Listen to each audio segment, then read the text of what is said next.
Hanratty'S Huddle with Terry Hanratty.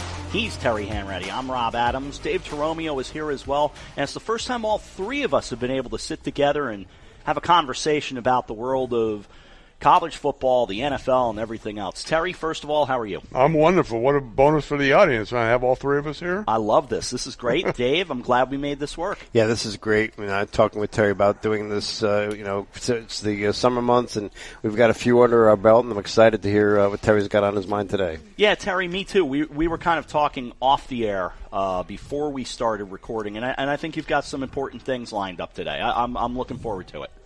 Well, one thing we've done so far, I think, is gone over a lot of Notre Dame, a lot of Steelers stuff. I think we did it pretty well. I think we hit on a lot of good topics. But the one thing that's been really coming up lately is the artificial surface that all these players are, most all stadiums have them now. And, they're talking about, the Players Association wants the owners to rip up the stadiums. So I start doing just a little background. Obviously, I have no medical background whatsoever. I've never done any tests on any surface, but I'm probably one of the few people that could really take you through the evolution, only because of my age, the evolution of the football field. And that's, I go back to, when I was in college, the two best football field playing surface back then was Notre Dame and Green Bay. What made them so good? What made them so good is that it was little play on it. Notre Dame had, back then we played 10 games, with 5 games at home. Right. So you played 5 games on that field, and you played a spring game. So that's 6 games. Then the stadium is shut down.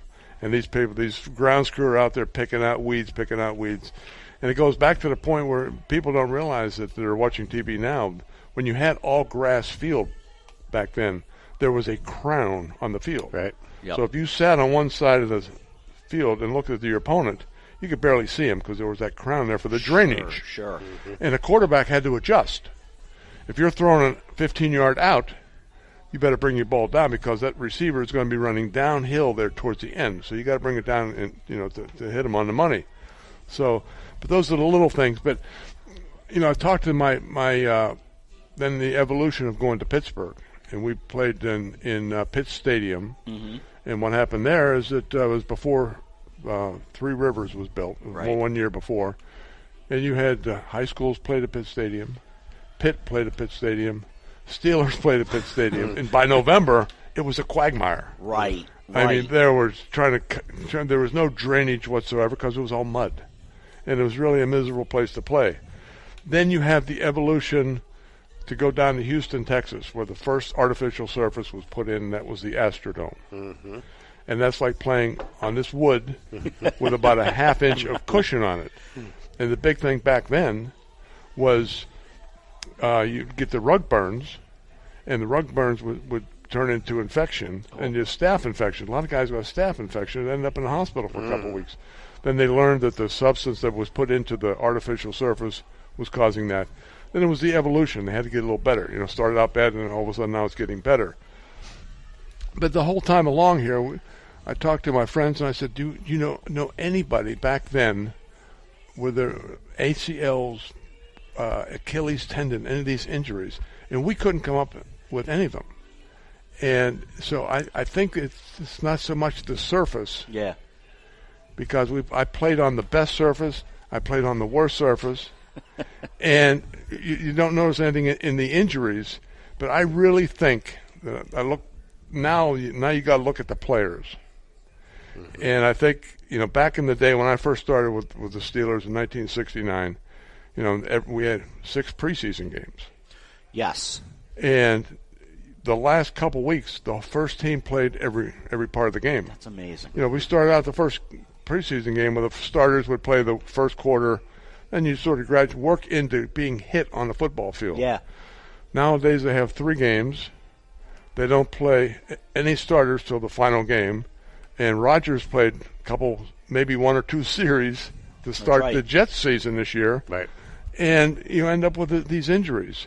And I really think, you're paying these quarterbacks and these top players $250 million to play, and you're really protecting them. You think you're protecting them. Yeah. But in essence, you're hurting them. So there's a fine line. I don't think it's the artificial surface. I really don't, because I talked to doctors back then, And they said, when we went over, switching over, the doctors would tell me you had more ACLs with the natural surface because you had the grass that would grab your spikes. Mm-hmm. And you had to get different, depending on what field you're playing at, you change, with the weather it was, basically. You had a tall spike, medium spike, and a little spike. So you had to constantly change these things around. And he said, in the artificial surface, you get more dislocations and separations because you're hitting that hard surface and you're popping, there's no give on it. Right. So you're popping your shoulder out and breaking your shoulder bone or whatever, that's the type of thing. So but nowadays you have to, these guys, I think they really have to take a hard look at the Players Association. I know they're all complaining about this, but it's a heck of an expense to change your field over with. But you really have to, you think you're helping the athlete, but in essence you're hurting them. And I think they have to come to a fine line where you can only play a guy a certain amount, but he has to get his repetitions in there. And you have to be in hitting condition to play football. Because the last thing you want to do is go into a game and not really been hit much. Yeah. And all of a sudden now you're banging heads against these guys, and something's going to give because your joints are so stiff there. Yeah. It's just this rigidity. Yeah, it's so interesting to see the kinds of injuries we're having and the repetition of these injuries. And I was even saying to you off the air, and just in my coverage of high school football, the amount of cramping I'm seeing going on throughout the high schools lately, it just seems like it's a lot. That's again, they have to be taking their fluid. Hydration. It's the hydration. You see it when it's hot conditions. But now, we're getting into the fall and it's starting 40, 50 degrees out there playing. You shouldn't have no cramping at all. I agree. And that's also, it's staying hydrated, but it's also staying in shape. Very few teams run wind sprints anymore. Right. We used to run wind sprints after every practice. Yeah. And, we were in Pittsburgh, we were live. The line was live. The offense and defensive lines were live every day. Mm-hmm. The running back would come through the hole and he'd get a good thump. Mm-hmm. They wouldn't tackle him, but you're still getting hit. Quarterbacks, hands off. We were too small for those guys. But you really have to, to play a contact sport, you have to have contact in order to get into that sport. Well, going back to the fields for a second, just thinking about this year and just thinking about the Jets, for example, the Giants playing at MetLife, and obviously that's another stadium. You have two professional teams playing there.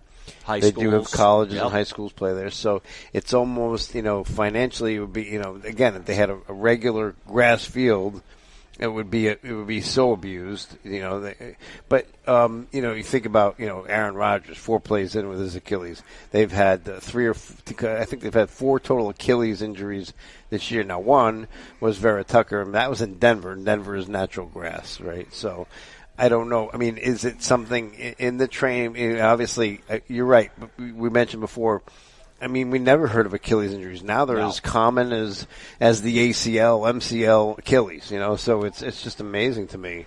And Garrett Wilson, came off the field in not the Giant game, the game before, and just said, this field is crap. I mean, and he's such a nice kid. For him to say something like that, I mean, really tells you how, And I'll throw a little more into the MetLife thing. Just earlier today, on the day that we're recording this, the National Hockey League had a press conference for 2 hockey games that are going to take place at MetLife coming up in February. Yep. Plus concerts go on there all the time. So a lot of things happen in these facilities. Right. Three Rivers was a multi-use facility. We all remember the days of the cookie cutters. MetLife's kind of that way also. They're not playing baseball there, but, a lot of things going on in these places. Well, all these stadiums realize, again, it's the almighty dollar. Yes. Notre Dame has the same. They have concerts in the off season, so that it's regular. It's artificial surface, but now they have the concerts in. Once they put the artificial surface in, the concerts came right away. Yeah. Because you can't, you don't want to hurt that grass. You kill it in one concert. But no, it's something that's going to be talked about for a long time. And I thought we'd probably get on top of that right away because I've just had too many surveys with these friends that I have, and we just can't. I know we're old and we forget a lot of stuff, but we couldn't think of anybody with an Achilles.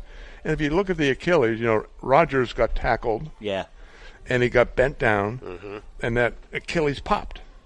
Well, if he had contact before or sprinting or running, that would loosen that joint. and that thing would have more give.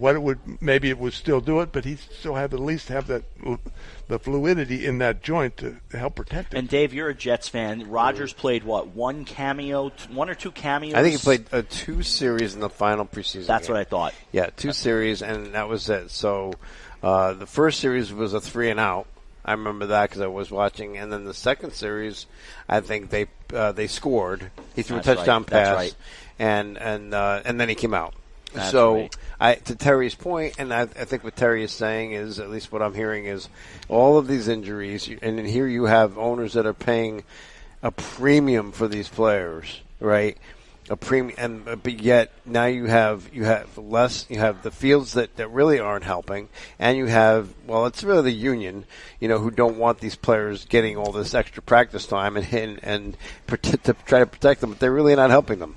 No, they're not at all. I mean, you really there's a fine line, and I mean both sides really got to sit down and talk this over because you got Rodgers, you're paying him all this money, but now he's not playing because he's injured. Yeah. Maybe you had played him a little more here and got that body used to maybe give him a couple thumps on the field. Yes, you're going to have some injuries in preseason, and everybody's going to point the finger and say he shouldn't have been playing. But in the long process, I think it's going to help everybody out. And I've seen many a player use a contract situation as an opportunity to get out of training camp, too. Yeah. Yeah, that's true. And we have seen preseason injuries, and you're right, Terry, it does happen. I mean, Chad Pennington 1 year against the Giants in a preseason game. Mark Sanchez got hurt in a preseason game. But I think to your point, I mean, again, I think you practiced that way for a reason, right? You went live. Going back to high school, there was a reason why you needed to do that physical training, if you will, to get your body prepared for the games. And there's an old saying that you play like you practice. Yeah. You do? So if you're right. just walking around the field and practice. In fact, it was funny because we went 20 years ago. My son Connor, who played at Notre Dame, lineman, he was 10 years old, and I took him into Latrobe, Pennsylvania, to watch the preseason practice, and all of a sudden we're sitting there watching the practice, and he said, "Let's get out of here." I said, "Wait a minute, I just brought you back to training camp here. You want to watch the Steelers practice?" But it was so boring because nobody did anything. Nobody was running. Yep. They had 4 live drills where they had the linebacker and the running back, and they blitzed the linebacker, and the running back took one thump on the linebacker. Yeah. Next one, they each took one turn and left. Then they were over there eating popsicles. Probably would have been better to go across the street and try to see Arnold Palmer play. Exactly. And it was so. I could not believe that this was a pro camp anymore because when we were there, it was horrible the way you worked out. Coach Cower, I love you, but you were boring people back then. By the way, we will get to do a rare unofficial commercial message in that if you hear any background noise, we owe a thank you to where we're sitting, That's Hotel right. MTK Yes, in sir. Mount Kisco, New York, who Mike, who runs things here, allowed us to come in and kind of sit down and do the podcast today, and we'll do our radio show later on The clubhouse, for folks wondering. And who's your guest for the radio show? A little cross-pollination here. Played for the Steelers, Notre Dame. I forget his name. And I know the other guy, Hall of Famer, Earl the Pearl Monroe will be Earl's with us. on, and Terry is going to be on later. right. That's great. We'll promote the podcast. And Terry, you were on another podcast recently. I heard that he sent me that Aronson. Harv Aronson out of Jacksonville, Florida. Big Pittsburgh Steeler guy. Big right? Steeler fan and big Notre Dame fan. And I think this is a lot of fun. I mean, I've wanted to do this, and thanks to Dave and Rob, I said because I had no clue how to do it, the mechanics of it. So now we're finally getting on air and finally getting things. To have listeners sitting with us at that first breakfast over in Wilton, where Terry kind of looked at us and went, "I don't know how to do any of this." I can talk. I know football, but I don't know. I don't know the plug. I don't know how to plug anything in. All right. Since we're all sitting here and we've got a few minutes left on this edition, I have to ask you what the heck happened against the Jacksonville Jaguars. Why can the Pittsburgh Steelers not beat this team?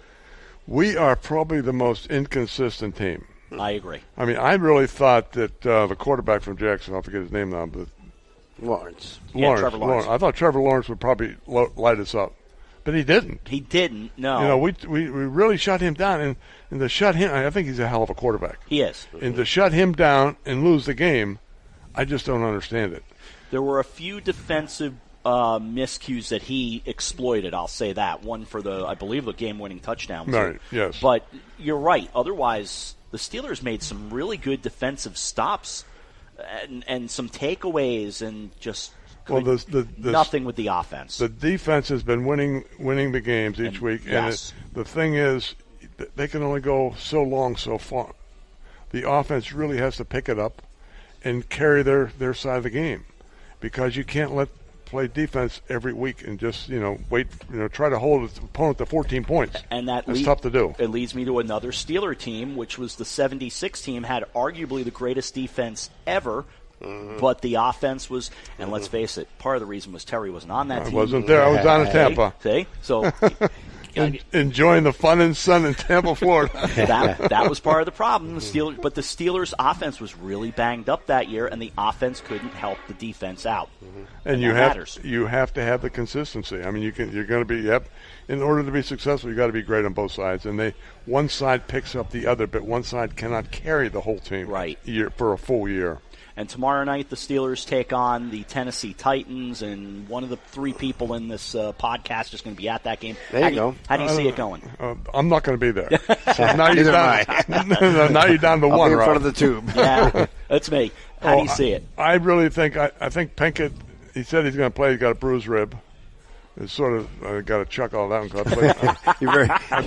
I played 1 year where passionate about that. I had 2 broken ribs on my throwing side and never missed a game and never missed practice for 5 weeks, and we won 4-1.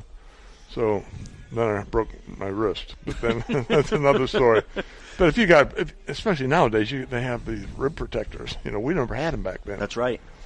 And but I think he said he's going to play. Tomlin says he's sort of day to day, but if Pinkett said he's going to play. Pickett said he's going to play. He's going to play. I like it. And I don't see them losing again in there you go, folks. Their stadium. There I like go. that. There's your prediction. I think. And then also switching gears. Lastly, Notre Dame coming out with a big blowout win of Pitt, 58-7, and Clemson is going to be. Clemson's also not having a great year. Dabo Swinney coming under fire, and I don't know if you saw the fan called in and gave him an earful about how much money he's making, and Dabo stood up for himself. I don't blame him. Dabo has been so great for Clemson. Yes. I don't see how anybody could really get on him. I think he's a wonderful coach. He's a wonderful human being. He's taking care of a lot of kids. Well, that's what he said to the guy. He said, look, and he let the guy talk for like 5 minutes, just beating him up about his salary. And he said, all right. And he said, 32 years, you never even were contending. We've got 2 national championships in 7 years. It's shame on you for telling me how much money I make. That has nothing to do, So winning spoils fans. Yeah. Oh, always does. You know what? That's exactly what he said. He may be making $6-7 million, but he brought in a lot more for the program. Yeah, 11. He makes 11, but 11, still, whatever. But if you look at what's Saban, these guys. Listen, it's what the market will bear, right? And you're right, and he's right, because that has nothing to do with the fact. Look, they've got 2 national championships. They're one of the premier programs in college football now.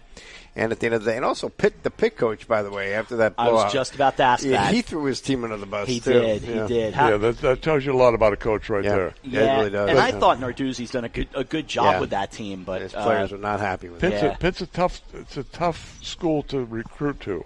Yeah. Because you're about the 4th wheel there. Yeah. Yeah, because the Steelers are number 1, the Penguins are number 2, and you got the baseball team. You might be tied with the Pirates. Yep. And so it's tough. But it's a good college town, right? It's a good. Well, it's an okay college town. It's one building straight up in the air. Well, yeah, cathedral learning, and you got a campus around it, And I was happy with Notre Dame last week because they were coming off a bye week. Yeah. And there's a couple ways you can go on that bye week. You can come off and be really flat, and really, than they were at the beginning of the game. Then they picked it up. They got a couple turnovers, and Katie barred the door from there. Yeah, it was not a great week for Pitt. I thought they'd play better than that, but they're not having a great year either, and that's to be factored in. But Notre Dame, much better on their part. Well, they beat the heck out of Louisville. Louisville beat the heck out of us, and we beat the heck out of Pitt. Yeah, it's hard to figure. Go figure. You're right. And so this Clemson game's a toss-up, basically, is what you're saying. I'll tell you what, they scared the hell out of me down there, so I'll take a 1-point win. Oh, okay. All right, you take that 1-point win and kind of stay in the mix. down the stretch of the season. I think it'll be fun, because after that, we have Wake Forest and Stanford coming up. So after that, we should be in pretty good shape. I'll throw you a curveball, baseball. You into the World Series at all or no? As long as my Yankees and my Pirates aren't in there, football has saturated the airwaves. Yeah, it has. Every once in a while, like last night, I watched a baseball game because there wasn't any football. There was some, bad football on, the blowouts here and there. But then the baseball game ended up a blowout. It did end up a blowout. Got close late, Dave. Not a bad game. Are you into it at all or no? I haven't really watched much of it, I have to be honest. And I did see the score was 11-1, so I was like, why am I going to bother? And then I saw the final. Yeah. So I'm glad they came back a little bit. But listen, Arizona has proven they're not out of it. So if they win, make it 3-2, then they're in the same position they were with the Phillies. Down 3-2, going back, they got to win 2 on the road. So, and Texas is that without their best player. So, we'll see. Garcia's out. Scherzer's out. Yeah, Scherzer, please. Yeah, I knew you'd say that. I knew Dave would say There's that Met fan there. There it is. Guys, we good? We good to call it? All right. Yeah, I think we can do it. We will call it on that note. We thank you for joining us on this edition of Hanratty's Huddle, and we'll talk to you next week. For Terry Hanratty, Dave Torromeo, I'm Rob Adams. Thanks for listening.